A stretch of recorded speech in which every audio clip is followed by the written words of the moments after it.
So you're buying a new motorcycle, your Christmas money has been saved up, summer is right around the corner. But what do you do? What do you look for when you're buying that brand spanking new or most likely used motorcycle? Well, in this video guys, I'm going to give you some of my key tips as to what you can look for when buying a new or a second-hand motorcycle. Stay tuned!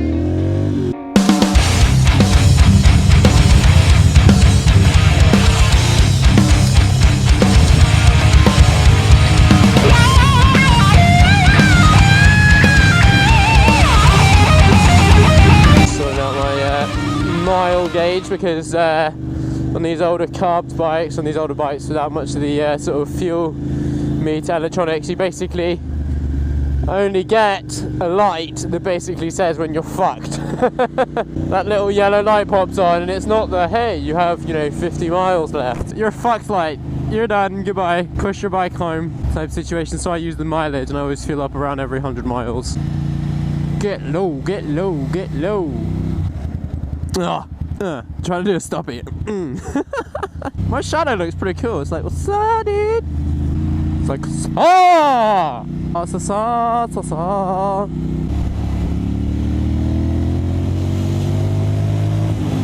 Get some air. Woo! Totally made it like about a good 2 millimeters off the floor there, guys. Get on my level, bitches. So, what are some of the things that you should look for when you're buying a new motorcycle? Now, there are certain things that I would say that are more important than others. First things first, I would say is always buy a bike that you want to buy. Go out there and research it. Go out there and take the time to figure out what exactly it is that you want. God, I got mud all over this. How did I manage that? Hiya.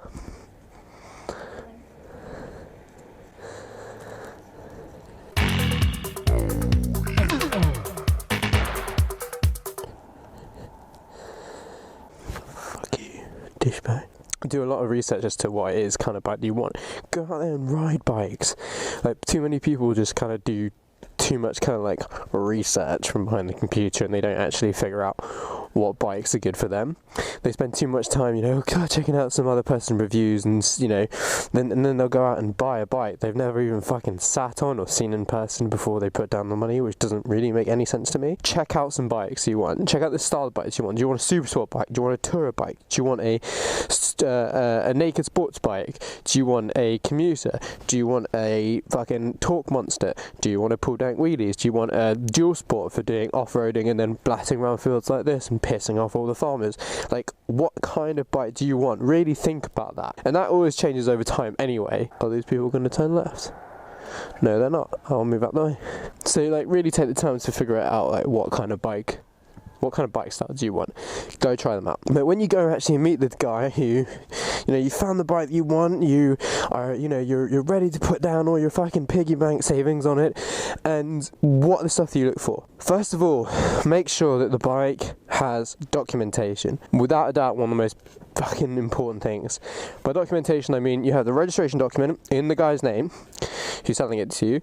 You have a full or a lot of service history. That can mean that basically if they don't have service history, you don't know what's happened to the bike. You don't know if it's done all the proper valve checks, which are expensive as fuck, but really more importante. If it's got an MOT, if it's got, if it's passed all its MOTs, really check to see if you have documentation. Second thing, 2 keys. Minimum. I always say that by a good rule of thumb is that if the guy selling it to you doesn't have 2 keys, doesn't have a second set of keys, what is there to show that they've been looking after the motorcycle? A key is a super cheap thing. You can get another copy for $5. But if they haven't done that and they lose their 1 key, they have to replace the entire fucking key drum, which is at least 300-400 quid. The most simple, cheapest thing. What is there to show that they've been looking after the bike properly? There isn't really anything, right? Make sure there's a second key. Look for any corrosion, basically. If you're on a naked bike like this, judge any corrosion or any sort of damage to the cosmetic side of the bike that isn't representative of its age. If it's been raced, you want to make sure it hasn't been raced yet. You want to make sure that those are the original fairings. You want to make sure that the handlebars, for example, when you sit on the bike, if it's got a centre stand, you can put up the bike.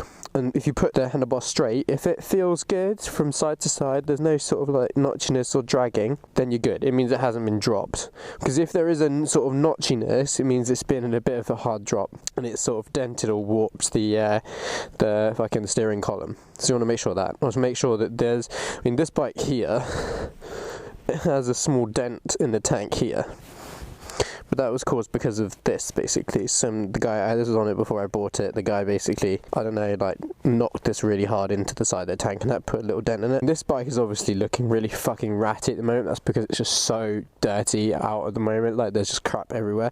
I always clean it off whenever I finish a ride, so it'll be nice and pristine when I get back home. The tyre tread is good, is decent. Check out the minimum for the tyre, check out the minimum for your legal limit in your country, because you don't want to buy a bike and then just have to fucking like buy a bunch of crap to put on it, you know. You can check on the chains and sprockets, make sure that they are not rusty, make sure that they're, you know, they have good kind of like good condition. The sprockets, for example, like you want to make sure that they've got edged teeth if they're basic and they've been lubed up. If they've basically got sort of a warped slash rusted slash worn teeth, you know that the sprockets need to be changed.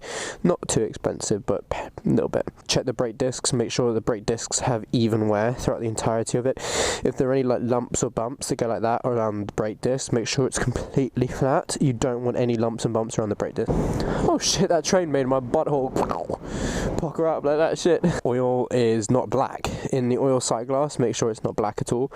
You know, if it is black, it means it hasn't been changed in a while, or it means that there's unwanted wear going on inside the engine, which is a massive problem. Check the fork seals.